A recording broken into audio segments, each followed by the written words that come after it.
All right, Giants fans, it's bye week. The Giants are 2-8, and everybody from the players, the staff, and the fan base are having to face questions of why this is happening again and what's next. So this is your Blue Rush bye week show. I'm Brandon London, and let's bring in our New York Post Giants beat writer, Paul Schwartz, so we can break this thing down in terms of the biggest storylines of the bye. We're not talking X's and O's, little Jimmys and Joes, but just these storylines.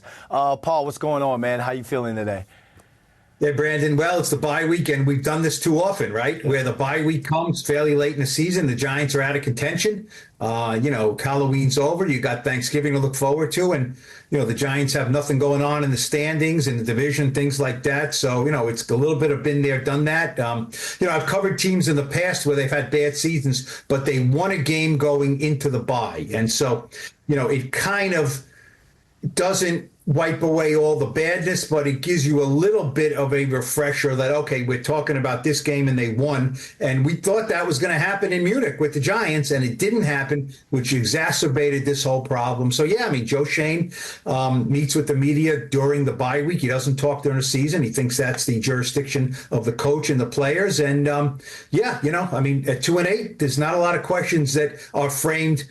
Joe, what do you like about fill in the blank? Not a lot to like about, right? Absolutely. There were pressers or media availabilities for both GM Joe Schoen and Brian Daboll. There's a lot of viral moments from both, Paul, a lot to unpack from both. So I guess let's start with Joe Schoen. You were on the call. You asked him some questions. What were your biggest takeaways? What are we starting with to talk to the people about? Yeah, well, it was live. It was live. It was, we were there, Giants, in the field house, and they set it up. So that's the best way to do it, right? You don't want to be on Zoom and stuff like that. You got to talk to them. And there's a lot to unpack. I thought the most interesting thing was we're just coming off a presidential election, right? And for all those of us who are watching it and interested in it, you hear the rhetoric of the politicians, right? Making a case. Stating why I should be reelected, stating why I should be the newcomer and he shouldn't be reelected, in all these kind of races. And that was a little bit like what Joe Schoen sounded like. I think the most interesting answer he gave was one word. He was asked, do you expect to be back in 2025? He said, yes.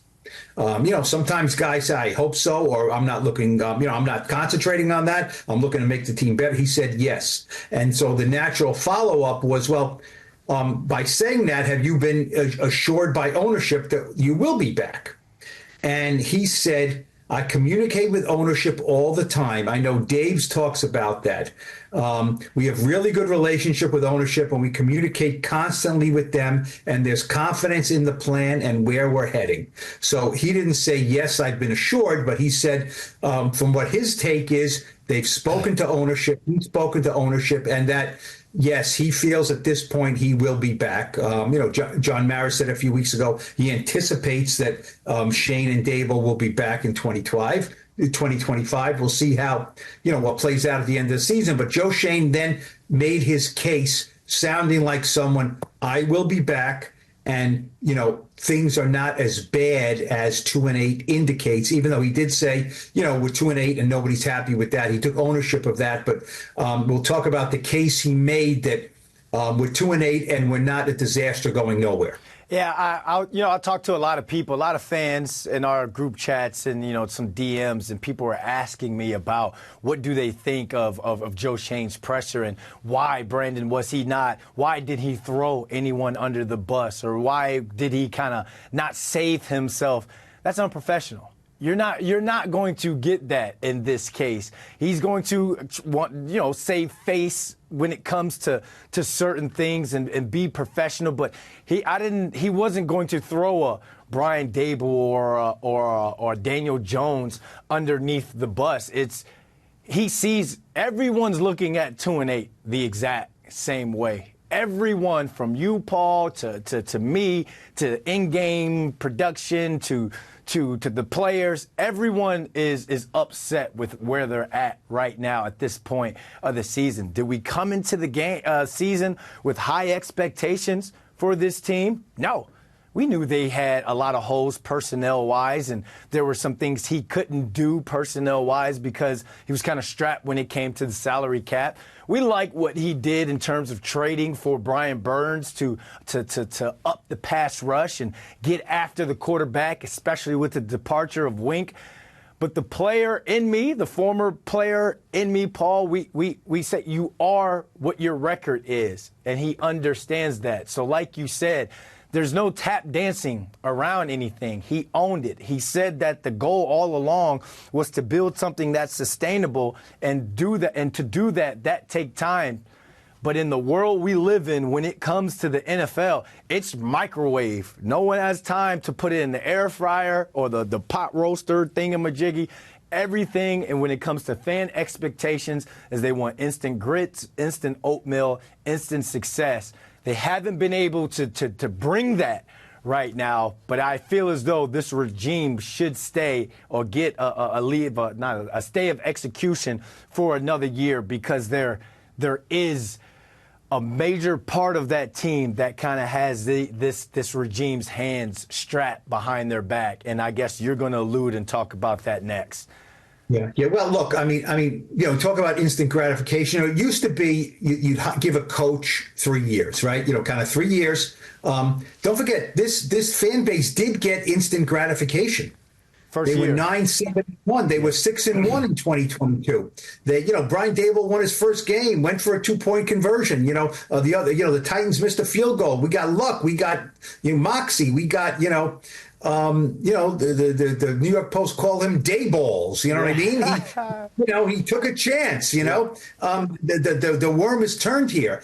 They won a playoff game. Daniel Jones played great in Minnesota. So they got that instant gratification, and this is year 3. And Joe Schoen was asked, it's year 3 of this already, and he said, I understand. Now look, first of all, the main issue is front and foremost now is Daniel Jones. That's for 2024. The issue is Daniel Jones. 2025, Daniel Jones is not going to be part of that equation. So in 2024, he would not say anything about Daniel Jones. Is he going to start? We're going to evaluate that. We're going to look at that. Nothing about that.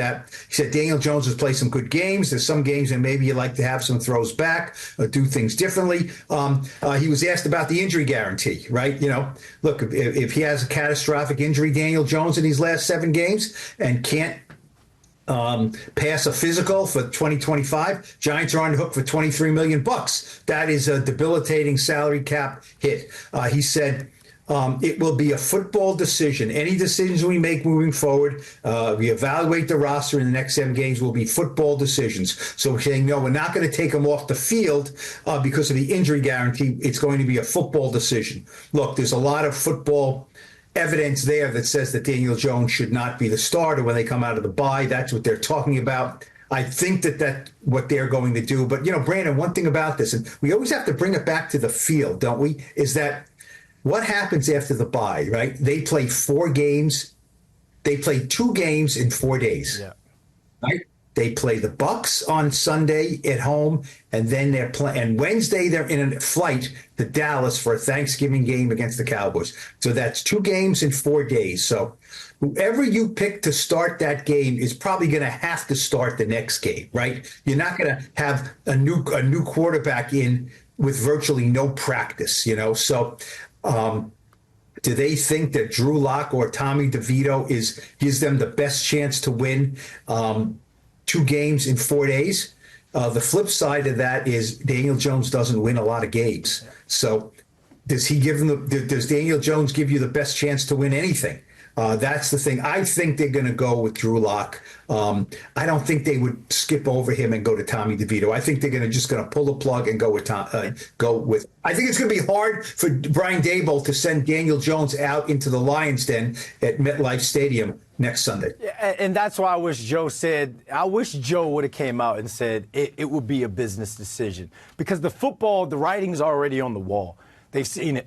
Daniel Jones, 3-13 in the last 16 games. We can talk about his primetime numbers. We can talk about his numbers at home, Paul. And this is no knock to the player. We don't even have to say Daniel Jones. We can just say the quarterback to remove ourselves from that. We were around Victor Cruz the other day, Marcus Schoen, Sean O'Hara.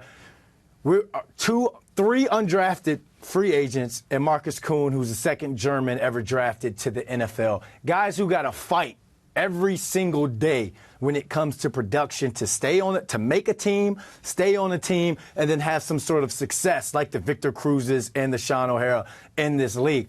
It's a production business.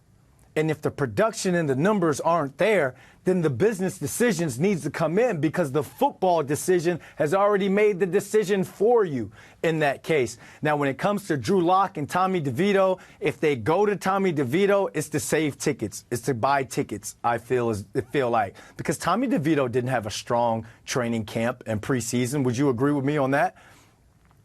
Yeah, but you know what? Drew Lock didn't either. Drew Lock, and then he got hurt. Don't forget, he got hurt. Yep. And missed all those snaps. I don't think, put it this way, I don't think anyone in the locker room, right? If Daves comes out, sometime next week and says, we're going to make it's not all on Daniel. We're going to make a move. Drew's going to be our quarterback. I don't think a lot of people in that locker room are going to be like, I've been waiting for this. Nothing against Drew Lock. I just don't think he's shown the locker room much of anything. He hasn't played or practiced much, in the preseason.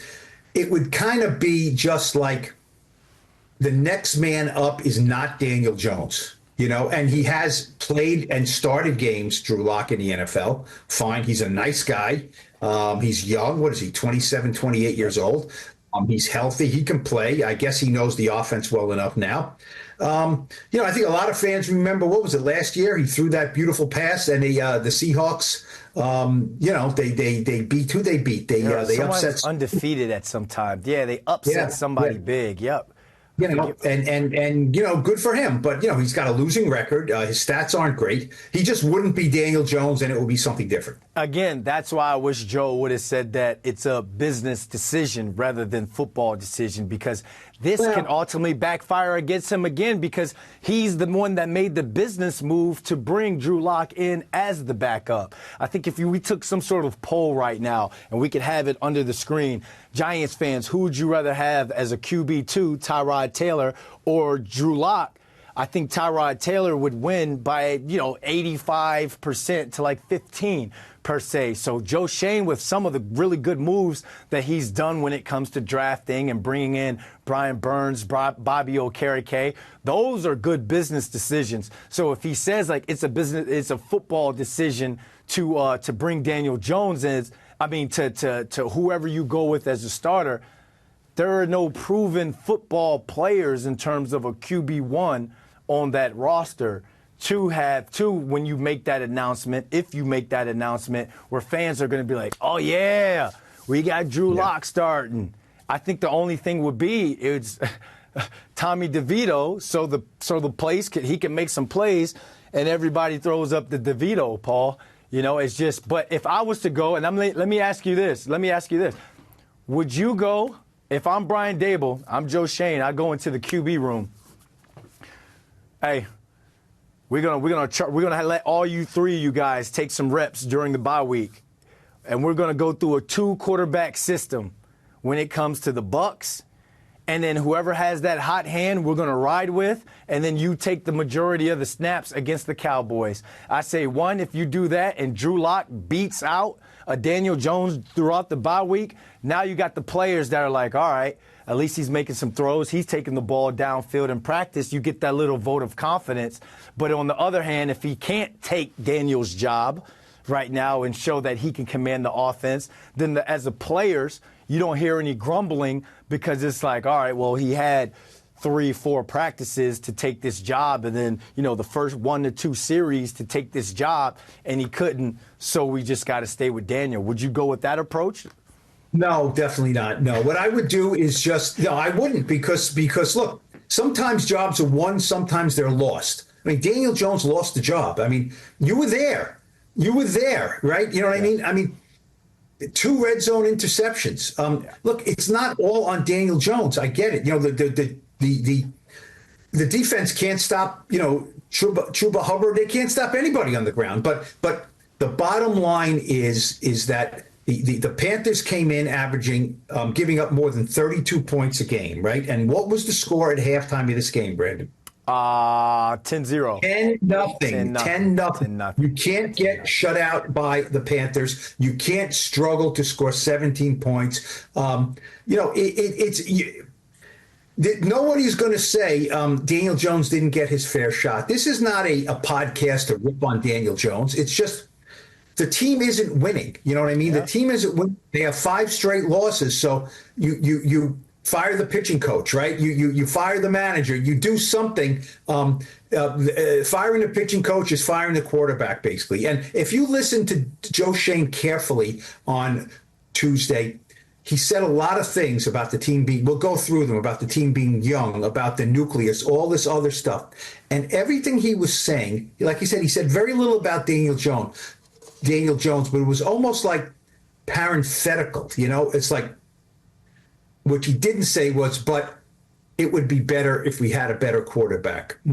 But it would be better if we had a better quarterback. He didn't say that. He's taking the high road. He's not going to say, well, we called a flea flicker, but Daniel didn't launch the ball. He was under fire, but he didn't launch the ball. So, we ripped, or some people ripped, Brian Daboll. Why on 3rd and 1 are you calling a flea flicker? Just let Daniel get the first down, right? But what has the Giants been doing all season? All they've been doing is managing to get first downs, right? It almost seems like, okay, fellas, we have 3 plays to get 10 downs, right? To get 10 yards. And to get 10 yards. And they accomplished it, and everyone goes, oh, okay, let's try again. And they grind it. And what happens? They don't score. They don't score enough. They're getting some first downs, but they don't score enough. So here Daboll says, you know what? We got this set up with this flea flicker, right? So then he comes in the press conference afterwards in Munich and said, that's on me, bad coaching. You think he really thought that? No. Where he had Wan'Dale Robinson running alone, and he had Neighbors running alone. Wan'Dale's running alone. What is a coach's job? It's to scheme it so that happens. Okay, so if Jermaine Illuminor impedes the rusher for 10 seconds, it's an easy layup and probably a touchdown. Even with that, if you watch the replay, Daniel just kind of double clutches a little bit. Bang! Now, if that ball's out. It's a big play. Huge. It's a big play. And then it's like, boy, it's Daboll's again, right? Yep. Wow, on 3rd and 1, he called the flea flicker. So those are the reasons I think that, Daniel's time is up here. That's what I think. Now, if they come out next week and say, we're sticking with Daniel, and he's afraid it's going to be awful with Drew Lock. But look, and here's another thing. You just have to follow the money, right? Remember the great, All the President's Men movie, Follow the Money. How much did Drew Lock make? $5 million. 5.5 a year. $5 million. So you're going to have a guy who's been a quarterback who's making $5 million. No, we're going to put Tommy DeVito on who's making the vet minimum. Yeah. Then what the hell are you paying a guy $5 million for, right? Yeah. So I think there's a pecking order, and I think, look, just because they make a move and Drew Lock starts the next couple of games, if things go badly, they'll just put Tommy DeVito in. You know what I mean? There's a lot of football left here. And you just said a lot, Paul, and I'll kind of use this to transition to talking about Daboll, and Daboll's hopefully gets the stay of execution because I'm a Brian Daboll guy as well. But when you said that, Joe Schoen kind of talked around while trying to talk about your starting quarterback. This here is New York City. Just think of the awful years Eli had. And I say awful respectfully. He's a future Hall of Famer. But just think, I didn't know Eli Manning then when he was going through a lot, when he was going through some of the years that he had to start his career here. Just think if Tom Coughlin or Jerry Reese or whomever had to talk around their quarterback. And then when you're talking about that flea flicker, all week, you know it's going to be ran all week. And when we talk about Joe Schoen and some of his draft picks, we could talk about the Tyrone Tracys and the Tyler Newbins and Drew Phillips and how great they're going to be. There's a question mark by Wan'Dale Robinson because everyone's like, oh, well, Wan'Dale, he's not doing anything this year. There are balls being thrown into the ground that he's trying to come up with. And then here's that one play as a receiver. Here's that one play where it's like, this is my gimme, Paul. Like Dave's probably came to him, hey, got something for you. We're going to block it up. We're going to get it. When I saw Daniel Jones's eyes go to the left and both Neighbors and Wan'Dale Robinson were running to the right, that little hesitation, and then the sack or whatever it was, they didn't complete it. And you saw Brian Daboll throw it, and then you saw Wan'Dale Robinson throw his legs kicked out and all. That is extremely frustrating for a receiver, especially a receiver that's trying to get out of his rut. I can't do anything as a receiver unless the line blocks, quarterback gets me the rock.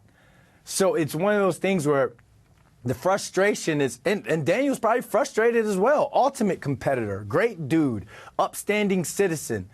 But it's just one of those things where it's very frustrating for everyone because you're wondering, you're always thinking if when it comes to DJ. I if for DJ because it's like if he would have looked here, thrown here, XYZ, and it kind of goes into Brian Daboll. And Paul, you and Tynes kind of got me thinking this. You kind of put this little seed in my head when I guess it was last year when he was like, listen to the way. For the Buffalo game, listen to the way he talks about Josh Allen. Listen to the way he talks about Jalen Hurts because they spent time together at Alabama. Jaden Daniels this year. Jaden Daniels this year, right? So when y'all put that seed in my head, I'm like, all right, I'll pay attention for now on. First, I thought it was like Paul's just being media. Like Paul's just trying to plant that seed, get the juices going. But now when you just said they're talking around the quarterback, they understand, and I think they go to ownership, and that's their state of execution. Give us that one. Give us that one. Who knows how it goes down? But at the end of the day, everybody's butts is on the line when it comes to their production. That's just the NFL, and I think a Brian Daboll or a Joe Schoen, whatever head coach and GM that is. We've seen Todd Bowles. We've seen. Josh McDaniels, these guys, Cliff Kingsbury, people have been axed, but it's unfortunate seeing these two, especially with the success they had that first year, having to be in a position to where they're talking around guys and trying to be professional, especially with the New York media coming at them. Like it's crazy. Like your father is a college football coach, right? Yes, sir. So it's always the thing in college football, and I always remember, even when I covered high schools up in the Albany area, where you talk to the coach and he says, we got 10 starters on defense coming back, and we got 9 starters on offense coming back. And I'm thinking to myself, Coach, you were 1-9 last year. You know what I mean? Is that good or is it bad, right? Yeah. We got a lot of players coming back from a bad team. Okay, they were young, whatever. So this was Joe Schoen's, not argument. This was his case that he was making. He was litigating why, look, 2-8, I can't justify. You know what I mean? I can't sell my record on 2-8, sell my candidacy on 2-8. But he said he had all these numbers. He said we have 19 of 22 starters under contract next year. Okay, it's Darius Slayton and Greg Van Roten are not under contract on offense, and on defense, Jason Pinnock, the safety, is not under contract. Okay, so 19 of 22 starters are under contract, and he said he thinks I believe it's 41 of the 53 on the roster under contract, okay? So he said there's a nucleus of young players here. And then he mentioned the young veterans like Burns and Kayvon and Dexter Lawrence. So he clearly thinks that young defensive nucleus is good. He mentioned his rookie class. He was asked about, guys like Saquon and Julian Love and Xavier McKinney, you let them leave, now you're 2-8. What would you say to that? He said, what did he say right away? I like Tyler Nubin, right? I like Tyler Nubin. Okay, he likes Tyler Nubin. Then he said, Tyrone Tracy. He said, Tyler Nubin is leading all rookies in tackles. Then he said, I like Tyrone Tracy. He's leading all rookies in yards, So he's giving you, okay, well, we moved on from them, but these guys are good, okay? And then, and he mentioned we're 1-5 in one-score games, right? So he says we're close. He said we're not far off. Now, right now the Giants have the number 2 pick in the draft, and they're 2-8. So not far off is a tough sell. So he was trying to almost talk to us, talk to the media, to ownership, and saying we're close. We have all these young players. We're good. To me, is that a positive that you have so many guys coming back from a team that's 2-8? And so I think that's the parenthetical there, that it almost like, Yep. but it can all be a lot better if we have a better quarterback. Right, we can all be better. He doesn't say that, but I think that's the underlying thing. So I asked him, I said, okay, Joe, you said you're close, right? You said, okay, I'm following your logic here. But I said, there's also a very good chance that you're going to take a quarterback in the draft. So now you put a rookie quarterback in with a team that's building and close. So does that now reset it all? We have a rookie quarterback. We can't win for a few years here. And he said, this is interesting what he said. He said he mentioned he said, well, we'll see, that depends. He said, well, look at Houston. Look at Houston with C.J. Stroud. They dropped him into that team and they won right away. He didn't mention Jaden Daniels. I don't know if he just didn't think about it or he didn't want to start giving props to a team in the division. You know what I mean? Yep. But it's almost, so basically what he's also saying is we're close. We have continuity. We have good young players. Now, if we have a young quarterback, we get a C.J. Stroud dropped into that team, he said. If we drop him into our team, which he's already now saying, I think we're close with a better quarterback. Because I asked him, do you think it can be a big, dramatic step forward? He said, yes, I do. Okay, so he's on record saying that. So that's something that he needs to be, his feet need to be held to the fire next year if it's happening or it's not happening, But he is saying we're close, we're close, we're close. I think what he's not saying is with a better quarterback, close becomes we can win some of these games. It's like I said, in the age of all this political jargon that we've been hearing, I think my ears are tuned to, state your case, litigate your case. Yeah. And he did some people don't think so. I think he did a good job of litigating the case. But, look, fans are just tired of it. And we're 2-8 and 0-5 at home. And we don't want to hear this from him. But, look, fans want him to open a vein, right? Yep. They want him to open a vein. And he's not the most emotional guy. He's not the most emotional guy. I think, I like to fancy myself. I love the West Wing. I like to fancy myself as I would love to give advice to a politician or a coach on what to say. Now, how about this, Brandon? Let me see. Let me try this out on you, okay? What happens if Joe Schoen started his presser with this? Look, we're 2-8. It's not where we want to be. That's how he started, right? He says, look, we just came back from a trip to Munich, right? I saw Giants fans there from the New York area, the New Jersey area, who took the time and spent the money to come to Munich. I saw fans in Europe who love the Giants, who were walking around with Giants gear and Giants hats and cheering for us. That made me proud to see that. And I felt sick that we couldn't deliver them a victory in Munich for fans who've gone so far. I feel terrible that they had to come back and that their sons and daughters and girlfriends and fathers and mothers, they had to take that long flight home and we couldn't deliver them a win. And that's why I stay up every day and I'm doing everything I can. Show a little something that you feel their pain. I think he should have done that. You like that? Get this man a Pulitzer and an Oscar. Get him something. Tony, get him something. That was beautiful. Yeah. Like that, because that's you being real without being raw. Again, I feel your pain. Yes. I feel your pain. And I know it. He says it, but he doesn't convey that he feels their pain. And it's pain. Look, you were in Munich, right? How many Giants fans? Oh, you're from Bergen County. You're from here. You're from Long Island.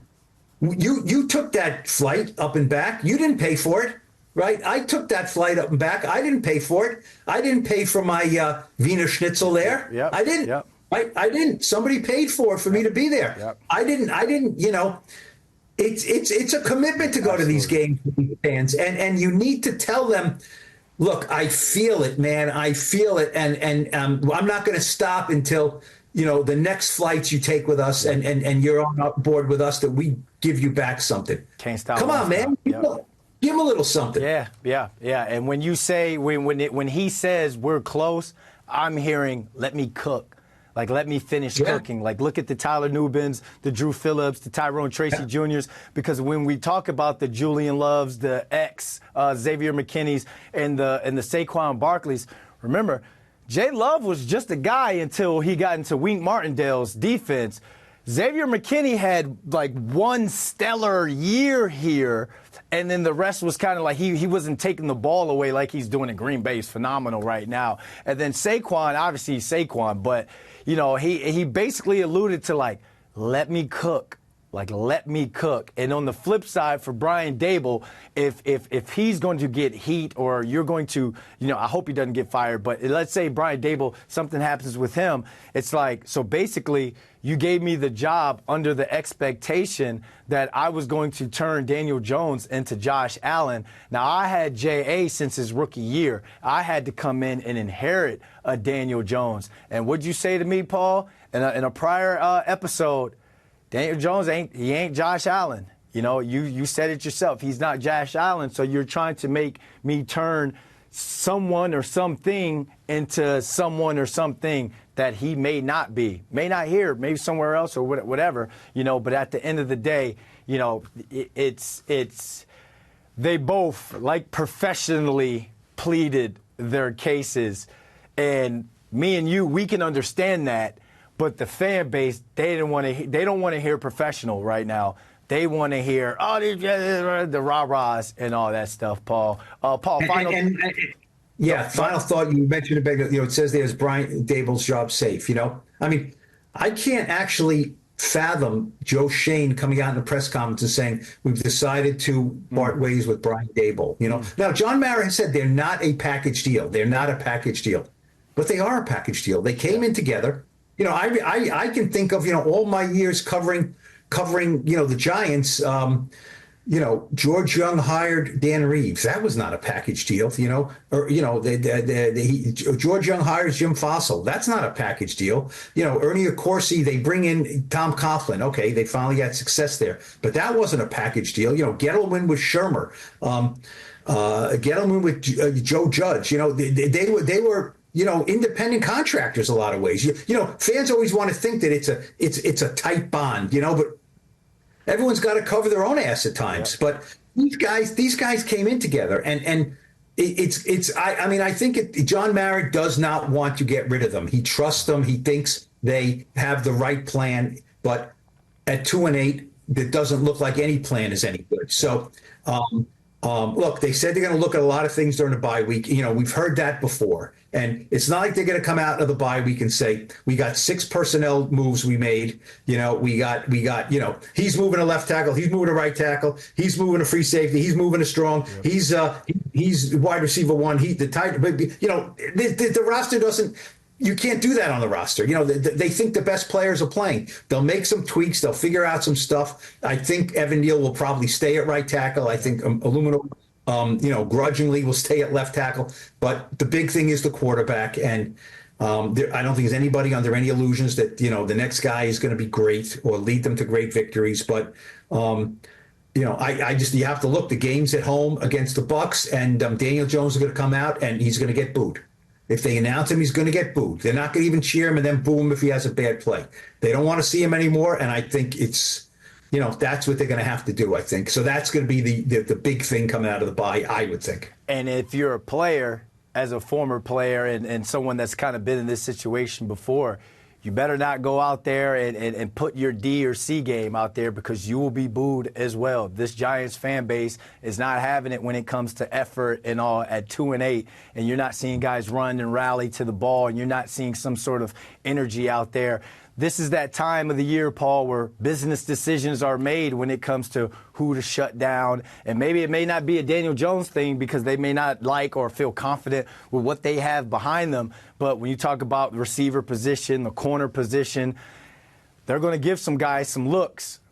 If you're not taking care of business, this is where you have to be a professional, and you have to go out there, realize, one, you're getting paid a lot of money. Two, a lot of people are paying a lot of money to come out there to see you, and they're frustrated, and they're probably a little liquored up at the same time as well, because let's be honest, if you're coming to that Bucks game, you're either there to see Baker Mayfield and the Bucks, or you still you love your Giants, but you're going to make a party out of the tailgate, out of the before and hopefully the after. But during is you standing there with your arms crossed. Okay, show me. Show me. Let me see what you guys got. Show me that you're not a 2-8 team, or entertain me. Show me why I should continue to come back. So it's a rough position for a lot of people to be in. But at the end of the day, we're football players, not policemen, firemen. We're not in the military, not anything like that. Go out there, put your best foot forward, make some plays, put some smiles on these people's faces. Get through this season, and then next year will be a new year, and you take care of next year how it would take care of. But right now, the present is what the present is. The temperature is where the temperature is. You got to go out there. You got to make sure you put your best foot forward.